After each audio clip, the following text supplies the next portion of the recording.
Hello everybody, I am very excited. This is my first ever YouTube video and I will be highlighting two decks. The season is restarting or has recently restarted, and I think the most fun thing to do when our season restarts is use meme decks in 2v2 or fun decks in 2v2 for those of you that don't know what a meme deck is. These are the two decks that I will be highlighting tonight. We have the Super RNG deck, triple Future Present, Future Past, and a bunch of inexpensive things to help me get back to these hopefully fantastic random cards that I get out of these. Of course, Future Present takes a random 2-cost or higher card and reduces that card's mana cost by 2.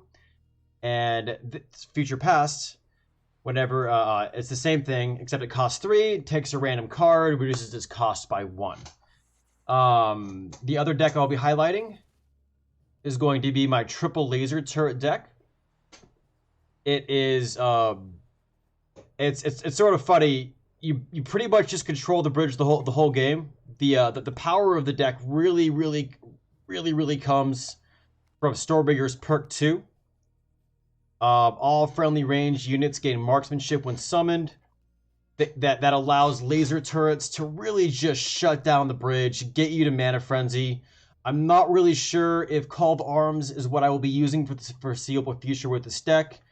It's mostly just for fun. I also use Bridge Shrine. I think that maybe just using a really inexpensive minion or something to that nature would be really good for it. A big weakness of this deck is snipers. So I run Poison Strike to deal with the snipers because the snipers just shut down the buildings. But the big weakness of this deck is Harbinger, and they aren't very common. But if I do run into a Harbinger deck, I basically have to hope my teammate has an answer for it, or be incredibly patient, and hopefully they don't keep playing it over and over again, trying to cycle back to it. Okay, but without further ado, let's go ahead and get into the first game. It is going to be 2-5. 2, 1, 2, 3, 4, 5. Boom. Okay, so this is the heavy RNG deck. Let's hope it shows it from my perspective and not my teammates. Excellent. So it does show it from my perspective. For whatever reason, sometimes it shows my teammates' perspective on the side. I'm not really sure why. But really the goal of this deck is to survive long enough to allow all 3 future presents as well as future past to get through. Oh man, I just realized I need to make myself smaller. So I did get Warrior. I'm sorry. I did get Warrior out of it, which is actually a really good card.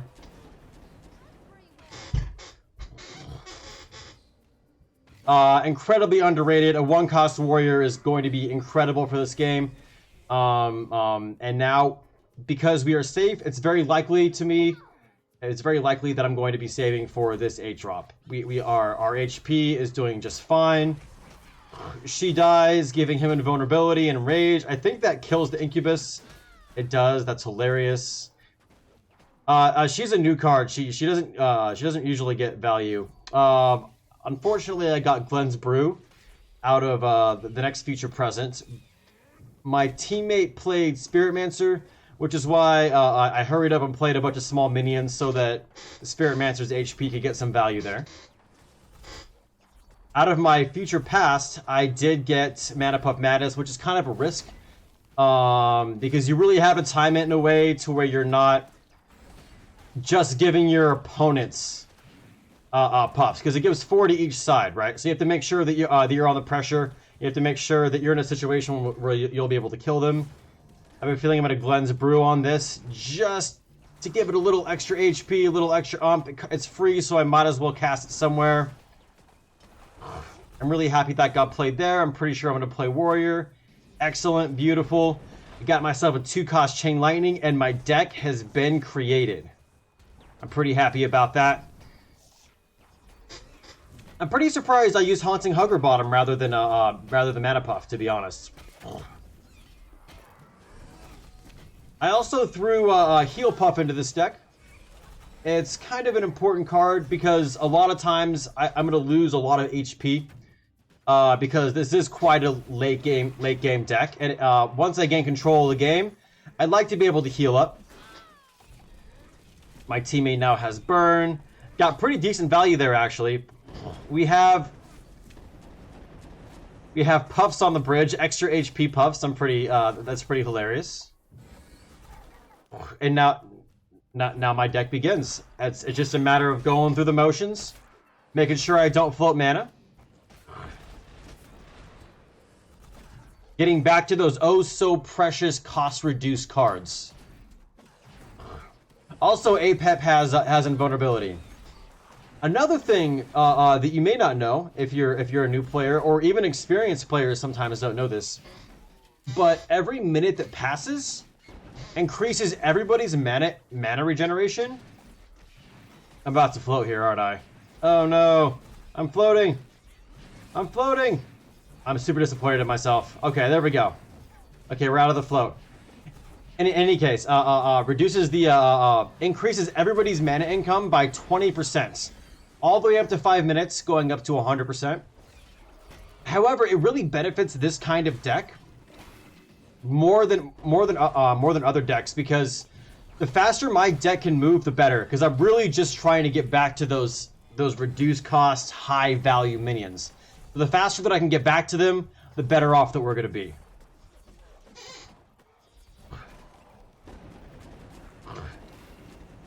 Quite a bit of power top. That Battle Monkey is just right at home in that situation. I'm a little bit nervous. I think I used Mana Puff Madness here, which I'm a little bit disappointed in myself about, but it's not so bad because we're putting more bottom, and I don't think that this Battle Monkey is going to get too much value. It doesn't even do damage face. I don't think I had to invulnerability there, but my Chain Lightning is going to be incredible in this situation. My teammate Fireballs. I really want to preserve these Mana Puffs, so I'm pretty sure I'm going to be dumping value right here. I might even Glenn's Brew this warrior. In fact, I do. I just want these. I want these Mana Puffs to stay preserved, so that we can get the mana that mana income just really flowing. And now we just have complete control of the bridges. Our opponents cannot keep up with our efficiency, and we win the game. Really, really, really fun deck to play. It's never the same deck twice. Very rarely the same deck twice. Okay, with that, and now to get into the next game. This next game is actually quite hilarious. My teammate, who so happens to be another streamer, good friend of mine, was a decently long time viewer of mine, and he explained afterwards what happened. Unfortunately, he lagged. At this point, I don't realize he's on my team. Because I'm just playing with random teammates. But he's AFK for the first, like, minute and 40 seconds.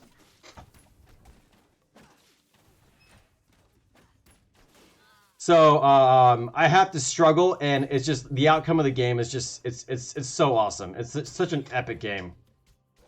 Because I am able to hold on to there, and, I'll go ahead and let you guess whether or not we win or lose. Okay, so we know that's a real cleaver.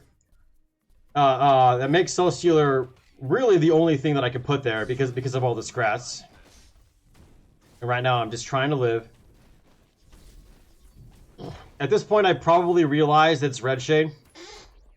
I probably already looked at the at his name. Probably complaining to chat. Actually, I was complaining to chat before I realized that it was Red Shade. And at this point in the game, I know that it's worth holding on because I know that he's not doing this on purpose. It's definitely an accident.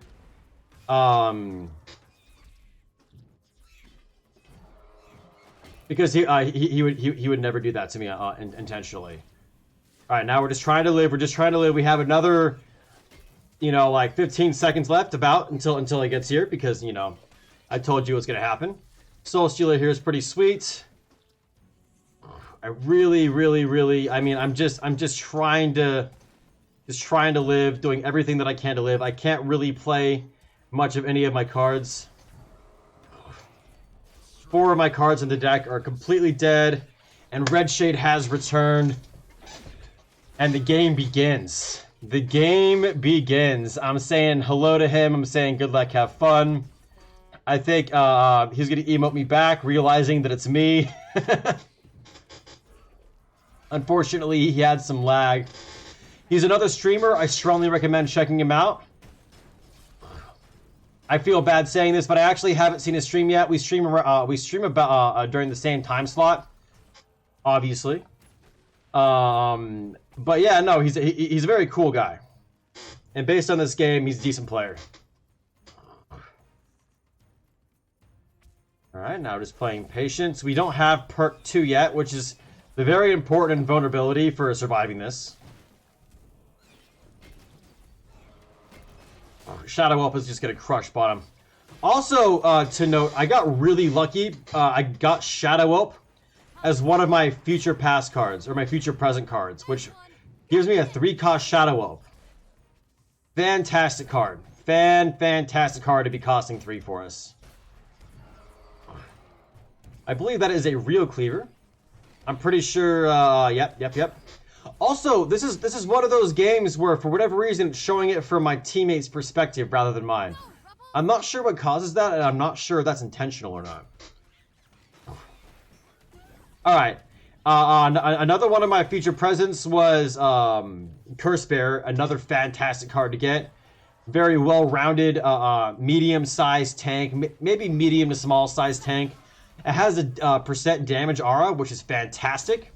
Our opponents don't really have a whole lot of things that the aura is good, really benefits against, but it's still a good card nonetheless. Especially as 1 cost. And now we have our deck. Beautiful. I love that the free card that I got was Scratch. It was incredibly useful against the cleaver this game. And the Heal Puff, man, the Heal Puff. My chat was just chanting that the Heal Puff was MVP this game because we are just coming back. We are coming back, and our opponents are just struggling to get the pressure that they had before, not realizing they were only against me.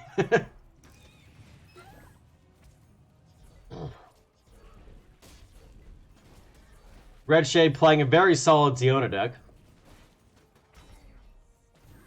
And just look at this. Look at the healing that's coming out of this Heal Puff. Gotta love it. Again, a 1-cost micro tank. So good. It's not even a micro tank. Like it's like a medium tank, like a warrior. Absolutely beautiful. The Soul Stealer, unfortunately, is on the warrior, but my teammate Red Shade the One played a wonderful crossbow trap behind the Plasma Marines. I'm actually surprised that was a real one. I guess they were just trying to cycle to get to the real one. Alright, we're looking to play Soul Stealer if we can. Alright, so I do remember this. I could have saved this Soul Stealer by playing Battle Shihu out in front. I was assuming the Scrat Take was gonna be in front, but I was mistaken. I was pretty sad about that. The Black Hole here is pretty solid though, because the Black Hole allows Tranquil Shihu to heal himself back up. Yeah, I see Red Shade giving me a thumbs up there and telling me that he approves the play. There was a little bit of a visual bug there on the Tranquil Shihu's healing. He might fireball this again. I'm not really sure. It looks like our opponent opted to beam defensively on face. Here we go. And it looks like we're just about to win. Again, just the power of the extra value. A lot of times it doesn't really matter what cards you get, as long as they aren't terrible cards. Glenn's Brew is pretty bad. And the game before this, Mana Puff Madness is pretty bad in the game before this, but we were able to make it work. That game I got pretty lucky with my cards. And pretty unlucky that, unfortunately, Red Shade the One was lagging or got disconnected from the beginning of that. I'm sorry to highlight that game. But it was, I'm sorry, that game had to be immortalized, Red Shade. I'm sorry, man. If you're seeing this now, I apologize. But I had to show that game. It was amazing. Okay, so now on to The triple laser turret deck. This deck is a lot of fun to play. Once again, I'm not really sure if I want to run Call to Arms, but let's go ahead and get into it. Let's see here. 3-4. Majaja. My teammate. So this deck is all about just controlling the bridges and making it so my opponents cannot get on the bridges. Or if they do, they really have to suffer for it. So I have a lot of really inexpensive cards in the deck. And then I just play Laser Turret in the middle. Another thing to note is my teammate's deck is actually really, really solid with my deck, because it has a lot of things that could really stick to the bridge like hard, like Legionnaires, Spear Throwers, Warrior, Brother of the Burning Fist is another really good example of that. This double laser turret is going to work out fantastically here. Unfortunately, my teammate made a little bit of a misplay. Warrior probably would have been better there. Or if he had split the Legionnaire so the Annihilator didn't get all the value. But it doesn't really matter. We have the bridges. We're in an advantageous position. 62 XP to 26. Absolutely beautiful. And that right there is why I play my Call to Arms, because I think that it's silly. Not because I think that it is most likely the best play. It's probably better just to play another really inexpensive thing. The Poison Strike is just in case my opponents have snipers. But the laser turret, again, look, it's making our opponents really, really, really struggle to get the bridges. Anything they play in this area is just going to suffer. And once we get to that oh so precious perk 2, laser turret is going to get 2 range stronger. And here we go. I mean, look at this. Warrior, Whirly Scrat, they're really going to struggle, especially because my teammate has Brother of the Burning Fist here. They're going to play Spear Throwers there, but I mean, look. Illusionary Cleaver, plus replacing Laser Turret would have been good. I accidentally played the Laser Turret back. I know that some other Grandmasters might disagree with me, but I feel like in this meta, it's generally better to play your Laser Turret all the way forward. Just because there isn't a whole lot of things in the meta that really punish you for playing it forward. Yes, Prowler. Yes, that new pole vaulting monkey. Yes, Shadow Whelp.